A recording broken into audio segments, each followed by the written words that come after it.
Welcome everyone to Vested Interest. This is Shane, and before we get into the video, I'd like to take a moment to thank everyone who's taken the time to watch, comment, and like the videos. A special thank you to those who have subscribed to the channel. I really do appreciate it. You guys are awesome, and the channel continues to grow because of people like you. For those of you who may be stopping by for the first time on this channel, well, it's not rocket science. In my opinion, the best way to do anything, keep it as simple as possible. It really boils down to consistently investing, buying dividend growth stocks and growing companies with positive cash flow that covers the dividend, companies with a high return on invested capital. I do utilize both a dollar cost average approach, consistently investing into the stock market within the portfolio at a minimum of every two weeks whenever I get paid, pretty much every week, and that's what this video here is about. I added $1,450 to the portfolio, and I will go over what those funds there bought in the portfolio. I also cover sales if I have any in the portfolio, additions to new positions, all out in the open. I don't have a paid Patreon account, nothing to pay for, no subscription required. No other site to go visit to see what I'm doing. Just come back weekly and check out the portfolio update videos, and you will see what I am putting in my portfolio. If you're into that kind of thing, dividend growth investing, dividend investing in general, seeing a portfolio grow out over time in real time, and seeing what someone is picking up in their portfolio every week, hit that subscribe button. Join me on this journey to financial freedom. Hopefully you are on your own journey as well. Passive income is what it's all about, in my opinion, and that's why I'm a dividend growth investor. So with that said, let's jump right into the video and see what we added with the $1,450 in new capital. Now, typically I start out the video and I go over any dividends that are paid out for the week. I am recording this on Friday the 11th. I typically wait till Saturday afternoon after Friday's dividends, if any companies pay out on a Friday, to capture those. I'm actually going to be going up north doing some hunting with a buddy of mine. So I'm recording this a little early on Friday evening. You will get this video on Sunday morning. I always put them out on Sunday mornings. So again, if you are interested in watching a portfolio grow out, hit that subscribe button down below. So no dividends paid out this week, at least as of Friday evening. And the first activity in the portfolio for the week was on November 8th.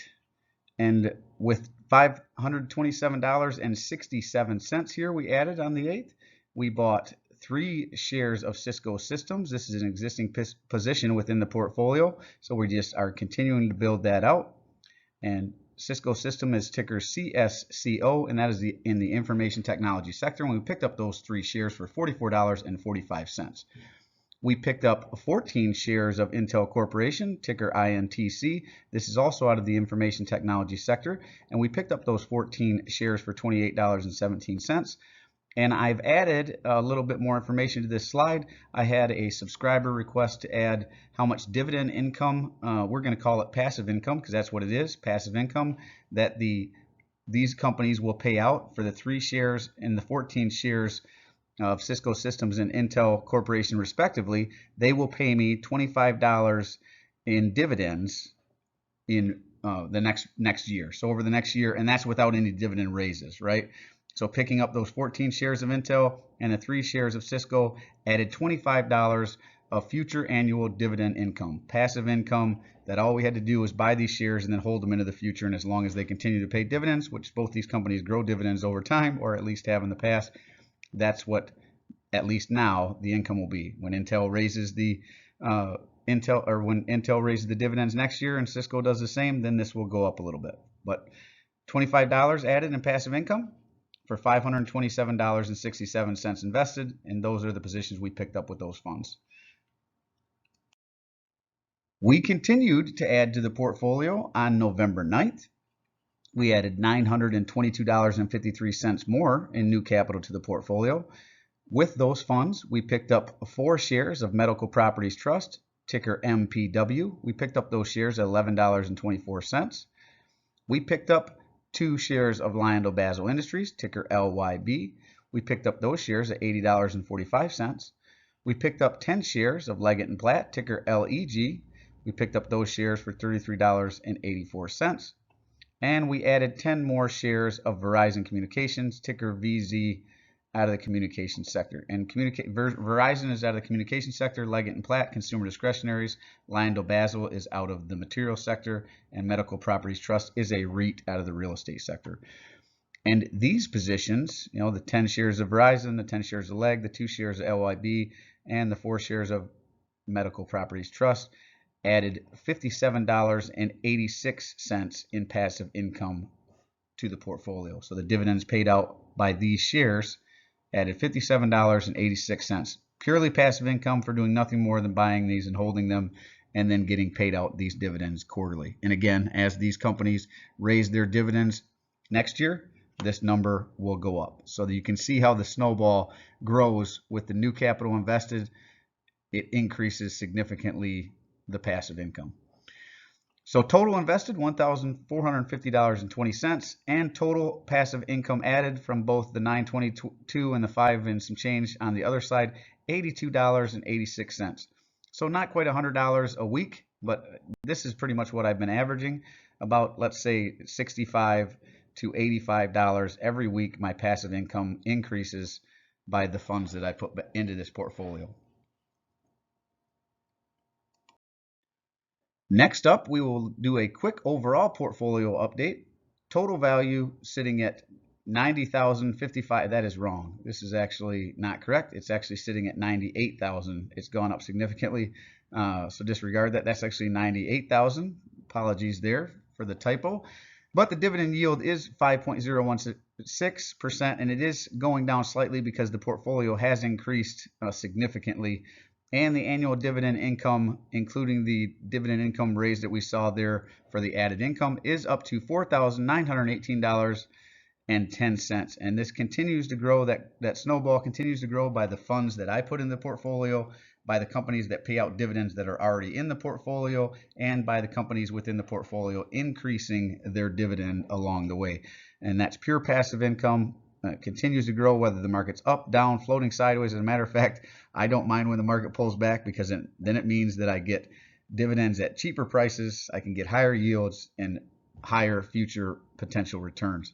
And that's what I like. It grows this snowball faster. So we've seen a lot of green days to end this week, and it's a little bittersweet. I like the fact that my portfolio is in the green again. I'm up a little over 1% overall. But I'm also starting to have trouble finding deals in the market or positions within the portfolio that are significantly undervalued, where I can bring my cost basis down and increase my yield. Fewer and fewer in between. So I may look to actually add a couple. I'm looking at my watch list. If you're interested, Best Buy is on there. Stanley Black & Decker would be one that I'm starting to look at. And then once the positions in the portfolio pull back at some point in the future, then I will add to them. But when there's green and they start getting in the green, it's hard for me to justify adding to them. And I like to add to the undervalued stocks, but then I don't want to overbuild out any one position either. So may look to add a couple other positions that I feel are undervalued. Even Ally Bank is another one that I like, and I'm looking for something that pays out dividends in the month starting in January in that payout sequence. All right. So really, let's continue and go through. I didn't go through the sector allocation. Let's jump through the sector allocation here real quick. 9.52% in communications. Consumer discretionary makes up 8.62% of the portfolio. Consumer staples sitting at 6.2. Energy is at 8.43. Financial sitting at 15.79, and that still is the largest portion of the portfolio. Healthcare is sitting at 9.26. Industrials have crept up a little bit to 1.79. Technology sitting at 11.55% of the overall portfolio. Materials has taken the place of second place in the portfolio. It is sitting at 14.43. That used to be REITs, but REITs is now down here. This is REITs in real estate. Utilities, we still don't have any position there. We're looking at some, but none in the portfolio currently. And ETFs, none in the portfolio currently either. So drop a comment down below and let me know some ETFs that you may be in and really like. Because I was looking at Schwab SCHD was one that I was looking at. Now, what are your thoughts on that? If you have that in your portfolio, I'd love to hear it. And same thing with utility companies. If you have some suggestions on utility companies, I know a lot of people like NextEra Energy, but any of the other ones that you might have in your portfolio that you really like that have done well, grow their dividends nicely over time, may have a nice dividend yield. fit the, if you've been watching the channel for a while, you know that's kind of my criteria. And growing their dividends, significantly growing their dividends over time as well. Well, that is really it for this one. I hope you are having a great weekend. I hope you voted this week, and for all you deer hunters coming up, good luck out there.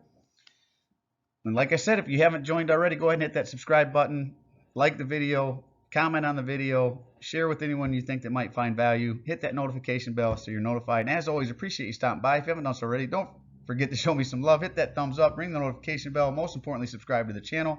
Join me on this journey to financial freedom. Hopefully you are on your own journey as well. Drop a comment down below. Let me know what you think of the video. I do personally read and respond to the comments. I'm always interested to read your questions, opinions, or suggestions for future topics. Go ahead and drop them all down below. And this is Shane signing off, wishing peace and prosperity to you and yours. And remember, financial security comes to those who take a vested interest. Hey, we'll see you in the next one. Thanks for stopping by. I'm not a financial advisor. Nothing in this presentation should be considered financial advice. So I'm only sharing my opinion. Investment journey for educational and entertainment purposes. Investing involves risk. You can't lose money. You should never invest any amount you're not comfortable losing. Always do your own research. Invest based on your situation, circumstances, and select criteria, or seek the advice counsel of a certified financial advisor.